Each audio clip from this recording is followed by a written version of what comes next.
Buenos días, mis hermanos. Soy el pastor Gonzalo Bolaños de la Iglesia Cristiana Berea de Mérida, Yucatán, México. Les pido me acompañen a compartir una porción de las Escrituras. El sermón de hoy lo he titulado Las multitudes. Cuando hablamos de las multitudes me refiero a las miles de personas o de gentes que seguían a Jesús. Las multitudes. Para esto quiero que me acompañen al Evangelio de Mateo, capítulo 19, versículo 2. Mateo 19, 2, que dice lo siguiente. Y le siguieron grandes multitudes y lo sanó ahí. Oremos, hermanos. Padre nuestro que estás en los cielos, bendito Dios. Gracias, Señor, por permitirnos estar reunidos para ser edificados en tu palabra, Señor. Te pido, Señor, me des gracia y me des sabiduría, Señor, para poder predicar tu mensaje, Señor. Que sea de edificación para nuestra vida. Te lo pido todo esto en el nombre de Jesús. Amén. Hermanos, estas palabras las escribe el apóstol Mateo. El apóstol Mateo fue un apóstol que fue testigo presencial, ocular, de los milagros que hacía Jesús. Y nos habla de acerca de las multitudes que seguían a Jesús, pero eran grandes multitudes. Solamente como referencia, hermanos, para ver la cantidad de gente que seguía a Jesús en ese tiempo, vamos a recordar que en una ocasión hizo el milagro de la multiplicación de los peces y los panes. Y dice la escritura que le dio de comer a más de 5,000 varones, sin contar mujeres y niños. Algunos teólogos hacen un cálculo de que fueron en total unas 10,000 personas, otros dicen que 8,000. No vamos a entrar en especulaciones. 5,000 es mucho. Y entonces eran grandes multitudes que seguían a Jesús. Y en el contexto de este pasaje, Jesús se movía de las regiones de Galilea y se movió hacia las regiones de Judea, al otro lado del Jordán, y entonces fue cuando le siguieron esas grandes multitudes. Y lo sanó ahí. O sea, es decir, el Señor a la predicación de su evangelio lo acompañó con muchas señales, o sea, milagros. Esos milagros eran necesarios para la gente, para que la gente se convenciera de quién era Él y quién lo había enviado. ¿Sí? En el evangelio de Juan está registrado el milagro de convertir el agua en vino. Y la escritura nos dice así, en Juan 2:11, este principio de señales, de milagros, hizo Jesús en Caná de Galilea y manifestó su gloria, o sea, su esplendor, lo manifestó él, y sus discípulos creyeron en él. O sea, era necesario para que la gente creyera quién era él. Y el apóstol Juan nos escribe más adelante lo siguiente, escribe lo siguiente. Hizo además Jesús muchas otras señales en presencia de sus discípulos, las cuales no están escritas en este libro, pero se han escrito para que creáis que Jesús es el Cristo. O sea, tenía un objetivo este libro, para que creáis que Jesús es el Cristo, el Hijo de Dios, y para que creyendo tengáis vida en su nombre. Habla de la vida eterna. Ahora, ¿cuáles fueron esas señales que acompañaron a la predicación del Evangelio? Bueno, la Escritura nos dice en Mateo, capítulo 4, del 23 al 25, nos dice que Jesús recorrió toda Galilea, enseñando en las sinagogas de ellos, predicando el Evangelio del reino y sanando toda enfermedad y toda dolencia del pueblo. Se difundió rápidamente su fama. O sea, su fama creció por todo Siria, creció por todo Galilea, por Decápolis, y él no solamente sanaba a los que tenían dolencias, a los afligidos de diversas enfermedades, sino a los atormentados, a los endemoniados los liberó, a los lunáticos, quiere decir locos, a los paralíticos los sanó. Entonces, el Señor rápido se extendió su fama por todas las ciudades circunvecinas, que llegó hasta Tiro, a Sidón, a Siria, ¿sí? Aquí nos dice que a Decápolis, a Jerusalén. Ahora, son ciudades que no estaban tan cercas una de otra. De la región de Galilea, por ejemplo, a Tiro, era una distancia de 50 kilómetros. Lo pude ver en un mapa. De Galilea, de las regiones de Galilea hacia Sidón, 70 kilómetros. Hacia Jerusalén, 100. Y en ese tiempo, la mayoría de la gente pues no usaba algunos caballos, pero se movían caminando. Entonces, eran varios días de camino para llegar a ver a Jesús, pero su fama se había extendido. Estaba sanando, estaba haciendo milagros, estaba haciendo maravillas, estaba haciendo prodigios, y entonces la gente quería ir a verlo y no le importaba la distancia, ni lo agreste del terreno, ni por dónde tenía que caminar, y llevaba a sus niños, llevaba a sus esposas. El día de hoy hablaremos de las multitudes, hermanos, que seguían a Jesús. Entonces, nuestro versículo base dice, y le siguieron grandes multitudes y lo sanó ahí. Que seguían a Jesús, iban tras él. Y grandes multitudes, ya hablamos que pues, eran miles de gentes. La palabra para multitud proviene del griego oklos, quiero que tomen en cuenta esta palabra griega para que la tengamos en mente, porque la vamos a estar repitiendo. La palabra multitud es la palabra griega oklos. ¿Y qué significa? Gente, gentío, muchedumbre, turba, chusma, pueblo. También se traduce como gente confusa, gente desordenada, gente confundida que no sabe qué hacer. Gente confusa, gente desordenada, gente confundida que no sabe qué hacer. O sea, es una gente que seguía a Jesús, pero no tenía claro por qué Jesús quería que lo siguieran, sino que ellos lo seguían por sus necesidades propias, por lo que necesitaban ellos. Y como se había hablado, y como en la fama se extendió de que él estaba haciendo cosas y sanando enfermos, pues todos querían que les resolviera sus necesidades. Según el diccionario, multitud es una acumulación sin estructura de personas, sin estructura, es decir, de todos lados, ¿sí? No eran de una sola clase social, venían de todos lados, que no poseen un objetivo común claro y consciente. O sea, muchos estaban despistados, pero iban a ver como si fuera, pues era una maravilla y decía, bueno, a ver, voy a ver si me resuelven mis problemas. Y adelante vamos a ver que muchos llegaron todos desorientados para que les resolviera sus problemas personales. Pero se encuentran en un estado emocional similar, o sea, están a la expectativa, escuchan algo y les llama la atención y pues bueno, vamos a ver de qué se trata y vamos a ver en qué me puede ayudar. Y tienen un objetivo, un objeto de atención común, en este caso era Jesús. Ahora, el comportamiento de una multitud, hermanos, no es fácilmente predecible. Hoy veremos, hermanos, a continuación, 4 características de las multitudes que seguían a Jesús, pero también veremos cómo actúan las multitudes el día de hoy que aparentemente siguen a Jesús. Y esto nos va a dejar una enseñanza a nosotros muy importante, hermanos.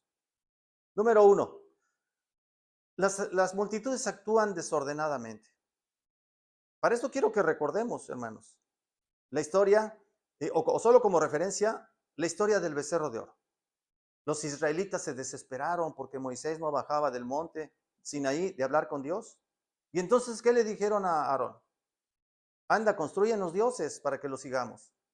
Y él dice que les pidió sus aretes, sus joyas y todos, y con buril hizo un becerro de oro.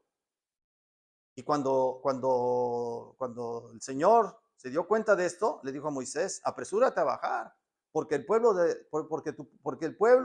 se había corrompido, se ha corrompido. O sea, se había depravado, se había echado a perder, había enloquecido, se había desesperado. Así son las multitudes, son desesperadas y hacen lo que ellos piensan que está bien. El pueblo danzaba y cantaba desenfrenadamente, hermanos. El pueblo estaba desenfrenado, o sea, estaba actuando sin moderación y con violencia. Entonces, cuando se desespera, la multitud puede actuar de una manera muy desordenada. En el tiempo de Jesús, esas multitudes se agolpaban, o sea, se golpeaban entre sí, se atropellaban, unos caminaban hacia un lado, otros hacia otro lado, y pues ahí entre ellos se atropellaban, oprimían a Jesús, le caían encima, lo rodeaban, era prácticamente un tumulto, un mar de gente. O sea, ustedes imagínense a sus 12 discípulos rodeándolo y miles de gentes alrededor oprimiéndolo y siguiéndolo para donde él se movía, miles de personas.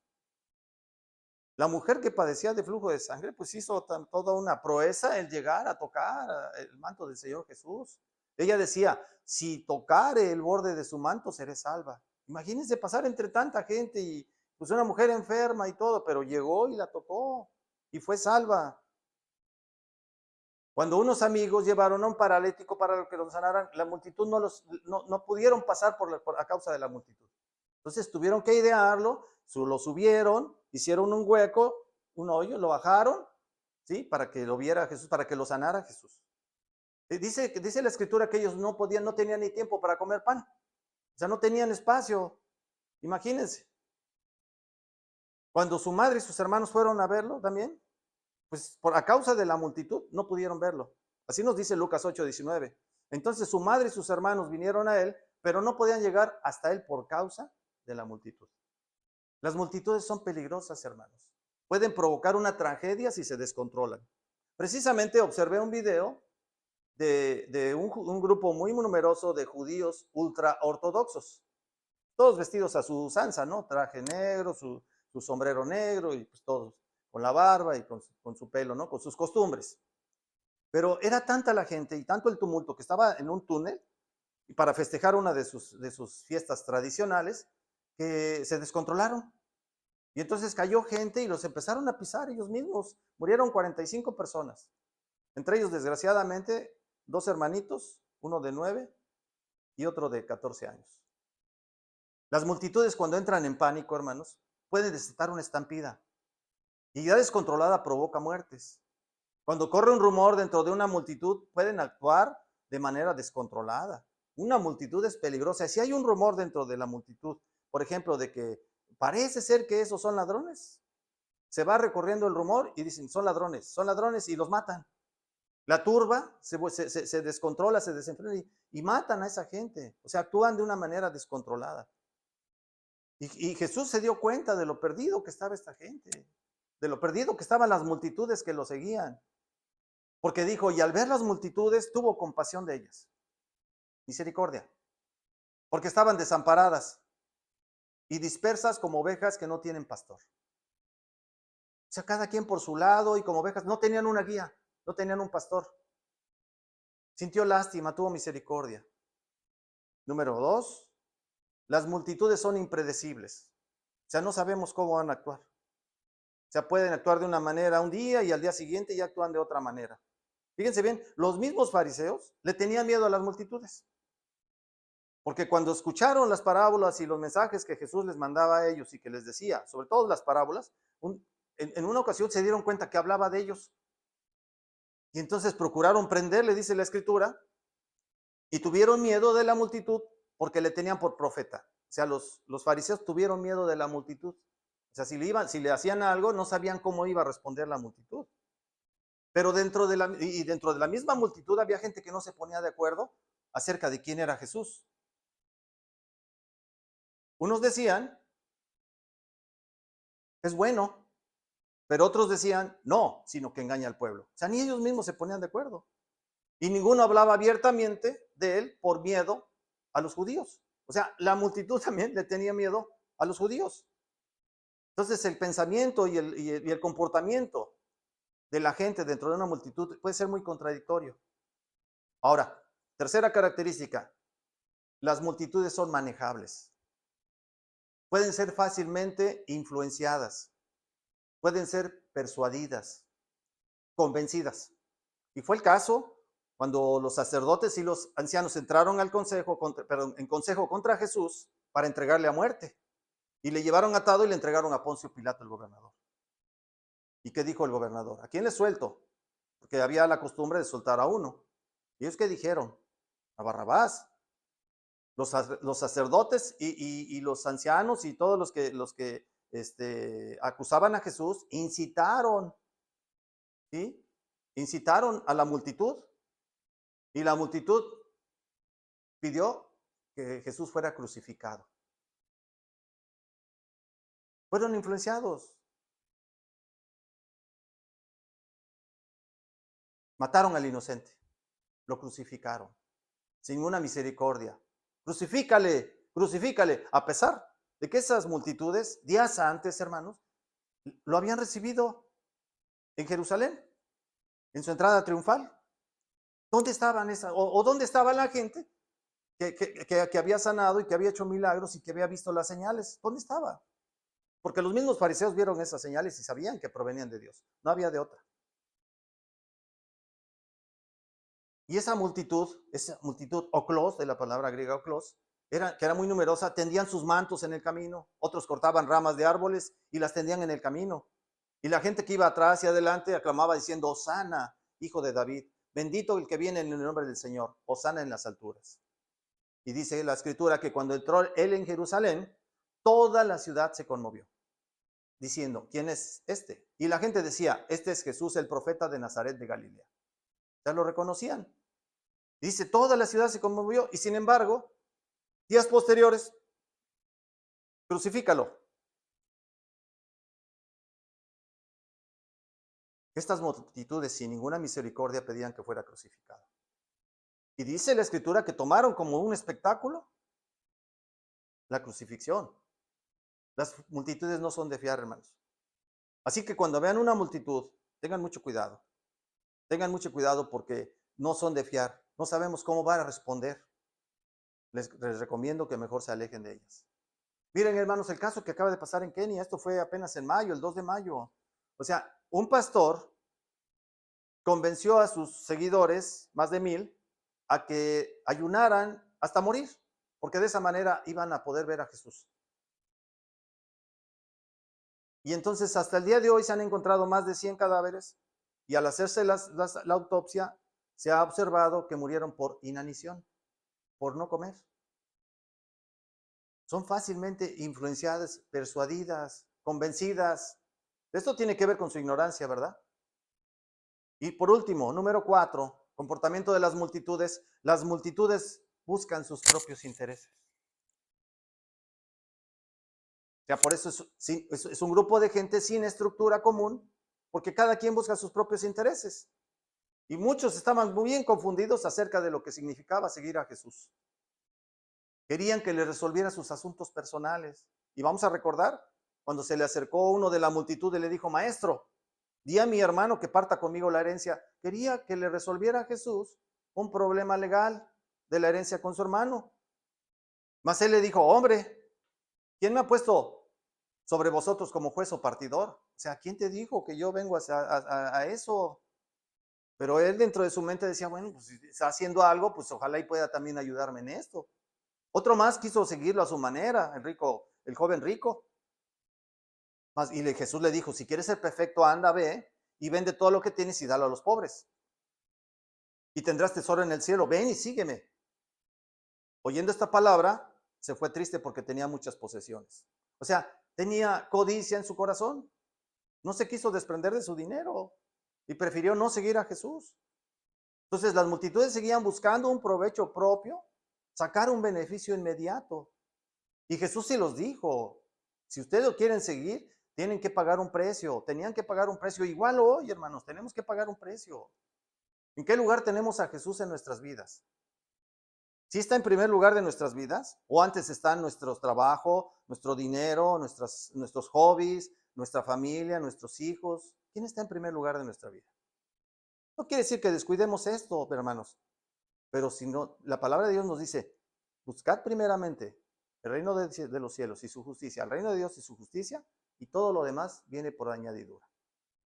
Pero hay personas que ponen sus afanes, su dinero, sus negocios en primer lugar.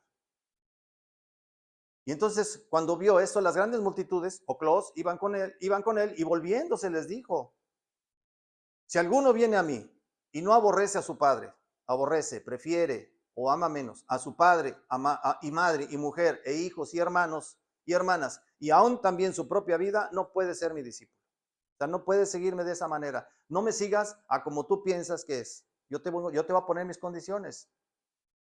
Pero la multitud no entendía las palabras de Jesús, porque a ellos les interesaba solamente su propio beneficio. Hermanos, el día de hoy le doy gracias por este pequeño grupo que estamos siguiendo a Jesús de todo nuestro corazón.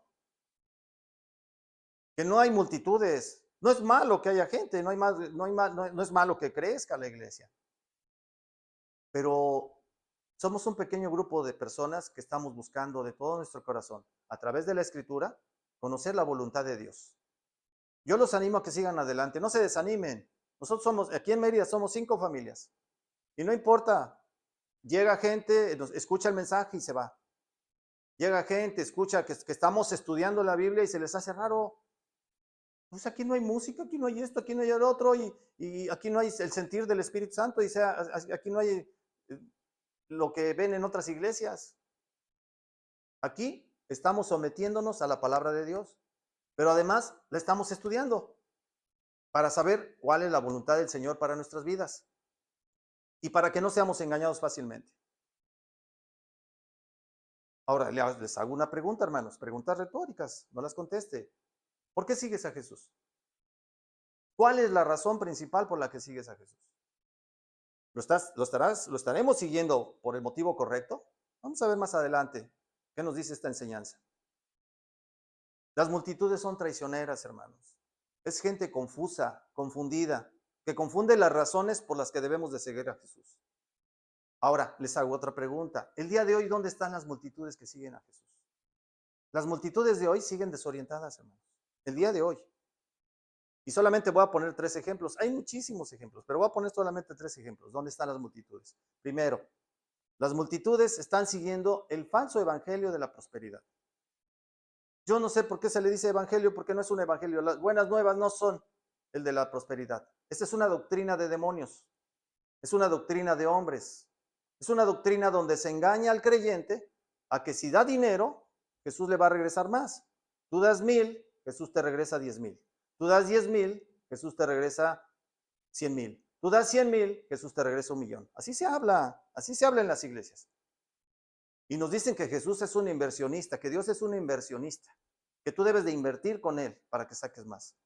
Ese falso evangelio de la prosperidad está dirigido por ladrones, por embusteros, por mentirosos, es un falso evangelio que produce falsos cristianos. Debemos de tener cuidado, porque ahí están las multitudes, ahí están siguiendo las multitudes, engañadas, pero engañadas también por su propio corazón, porque hay codicia en su corazón. Entonces ellos les despiertan la codicia y de aquí soy, porque aquí me están diciendo que va a dar carro, me va a dar casa, me va a componer esto, me va a hacer esto y esto, pero todo por cuestiones materiales. Se olvidan de lo espiritual. Sacan de contexto algunos versículos, sobre todo del Antiguo Testamento, y los hacen creer que Dios vino a prosperarlos, para que no tuvieran una vida miserable, para que fueran millonarios, pero sobre todo para que aporten a ellos, para que ellos tengan una vida de ricos. Y dentro de ellos está el falso apóstol autonombrado, Guillermo Maldonado, otro falso, Cash Luna. Hay miles que están ahora circulando en todo el mundo, hermanos. Dante Gebel, Marcos Witt, son gente que están en las redes sociales y vean las miles de seguidores. Tristeza, porque esas miles de gentes dentro de ellas, muchas están engañadas, pero porque no leen su Biblia, porque no la abren. Este mensaje también, y si lo llegan a escuchar, hermanos, analicen la falta de sustento bíblico que tienen las palabras de estos señores. Es mentira que pactando, que ofrendando, que dando, Dios te va a dar, Dios te va a bendecir, de eso no des. Dios hace salir el sol sobre sobre buenos y sobre malos. Pero nosotros sabemos bien que nosotros no debemos de tener 2 amos. No podemos seguir a 2 amos, porque amarás a uno y menospreciarás al otro, aborrecerás al otro. No podemos seguir a Dios y a las riquezas, hermanos. Ahora, no es malo tener, no es malo que Dios nos prospera, Dios nos da, pero también nos da para que nosotros demos, para que nosotros vayamos con el huérfano, con la viuda, para que podamos ayudar a los que necesitan. Nos prospera. Yo he sido prosperado. Tengo sustento, tengo abrigo. No soy rico, pero tengo lo suficiente como también para dar un poco. Fíjense bien los libros de estas personas, de este falso evangelio. Los títulos de los libros solo se los voy a decir. El poder del yo soy. Soy saludable, la salud se dirigirá hacia usted. Soy fuerte, la fuerza le seguirá la pista. Cuando usted aprende a aprovechar el poder del yo soy, descubrirá habilidades únicas y ventajas que no sabía que tenía. El éxito comienza aquí. Imagina tu vida en abundancia. Joel Austin. Aléjate del ordinario y vive la vida extraordinaria que Dios diseñó para ti. Se olvidaron que el Señor dijo que en el mundo tendréis aflicciones. Confiad, yo he vencido al mundo. Aquí vas a tener una vida extraordinaria. Usted puede y lo hará. 8 atributos indiscutibles de un ganador. Joel Austin.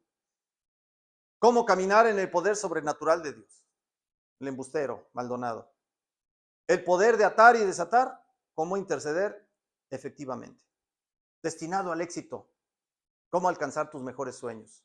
Dante Gebel. El código del campeón. Mentiras, hermanos. Puras mentiras. Y todo es antibíblico. Busca tu propio ángel. Los 4 principios para honrar a Dios y revolucionar tu vida. Liliana Gebel. Y podemos continuar, y en el mundo está lleno ahorita ya de gente. Este falso evangelio de la prosperidad está atrayendo a miles de gentes que quieren salir de sus deudas o que quieren prosperar de una manera inmediata, aprovechando el mensaje de Dios. Ya tendrán su pago. Siguen a ladrones, a mentirosos, a embusteros, y son convencidas. sea, son persuadidas. De hecho, estos falsos, este falso evangelio es un juicio de Dios para esos creyentes. Bueno, creyentes. Segunda de Tesalonicenses, capítulo 2, versículo 11 y 12 nos dice lo siguiente. Por esto Dios les envía un poder engañoso para que crean la mentira, a fin de que sean condenados todos los que no creyeron a la verdad, sino que se complacieron en la injusticia. Ya están las multitudes, camino a la perdición. Segundo lugar, dijimos, primero, las multitudes hoy en día están siguiendo ese falso evangelio de la prosperidad. Segundo, hoy las multitudes están en busca de entretenimiento. La música, el ruido, las luces, el show. No buscan a Jesús, ni lo conocen, porque no hay Biblia, no hay mensaje, y son puros gritos, puros saltos y puras frases llenas de motivación.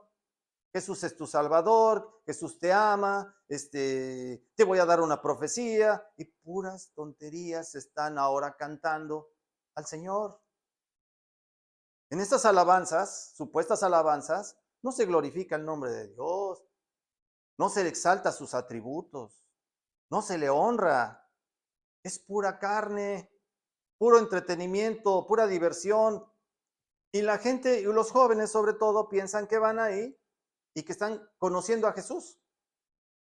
Hay cristotecas ahora, que son unas discotecas como las que conocimos cuando estábamos en el mundo, pero ahora según ellos, puro punchis, punchis, puro ruido, ruido, y Jesús, Jesús, Jesús, pero no hay poder, hermanos. No hay Espíritu Santo. Pues, ¿cómo va a haber ahí Espíritu Santo? El Espíritu Santo no es un Dios de desorden, sí es un Dios, no es un Dios de desorden. Dios no nos dio para un desorden, nos dio para que nos guiara a la verdad, al conocimiento de la verdad.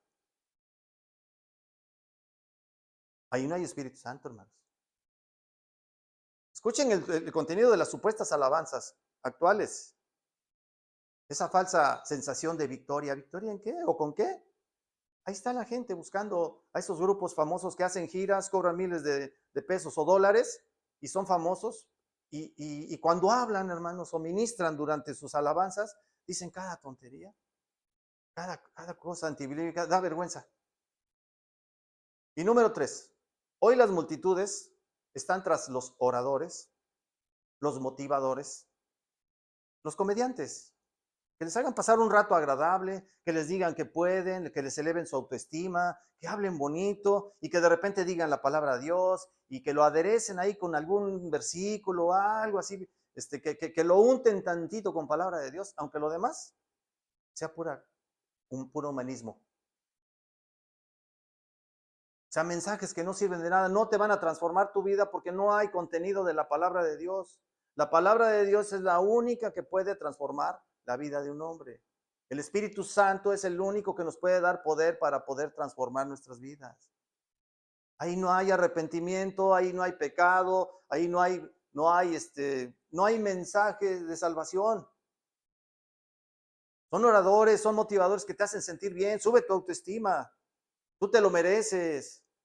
Ahí no hay nada de que tú ames a tu prójimo. No, primero sube tu autoestima para que puedas amar. Primero eres tú. El hombre ha pasado a ser el primer lugar. Ya no hay cruz.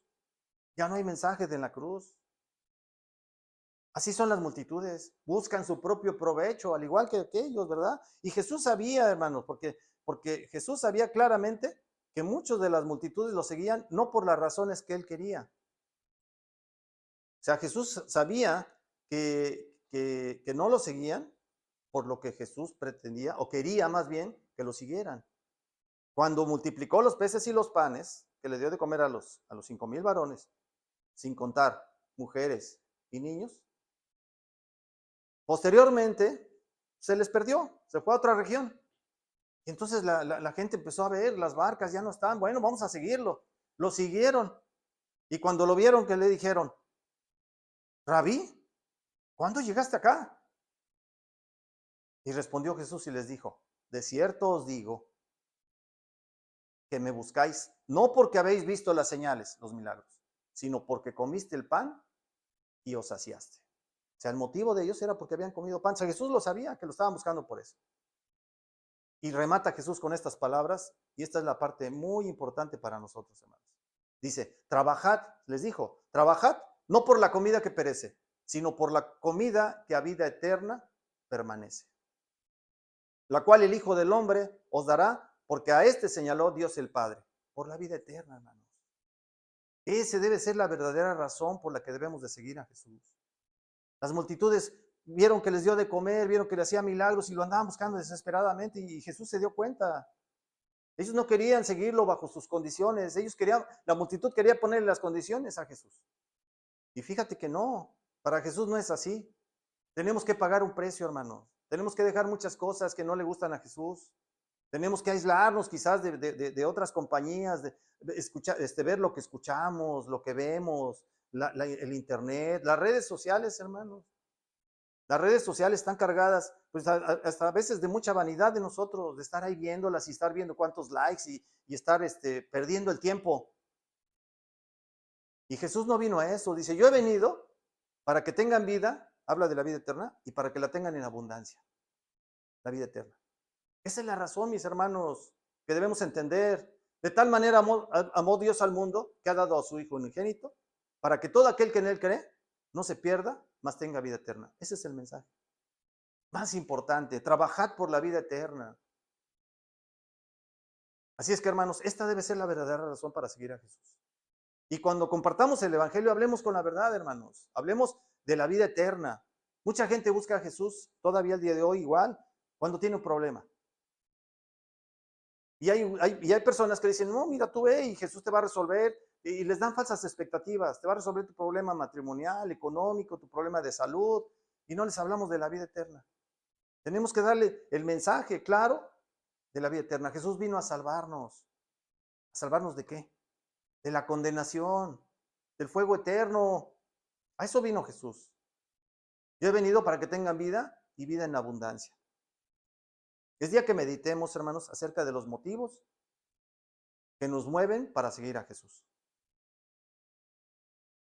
Todos muchos buscan a Jesús solamente para que les arregle su problema. Yo tengo un compañero que lo vi muy apesadumbrado, muy triste, pero su hijo estaba padeciendo cáncer terminal. Le hablé de Jesús, le hablé de la salvación, empezó a asistir con nosotros a las reuniones allá en mi trabajo, llevaba su Biblia, oraba y se veía muy vehemente y pidiéndole a Dios, lloraba y todo, pero cuando falleció su hijo, dejó de ir. Él no buscaba a Jesús, él buscaba que le arreglara la salud de su hijo y posteriormente quizás se iba. No había agradecimiento, no había una verdadera conversión, no tenía el motivo principal, que era seguirlo a través de la vida eterna. Y se le habló, se le dijo. Entonces, hermanos, tengamos en cuenta esto.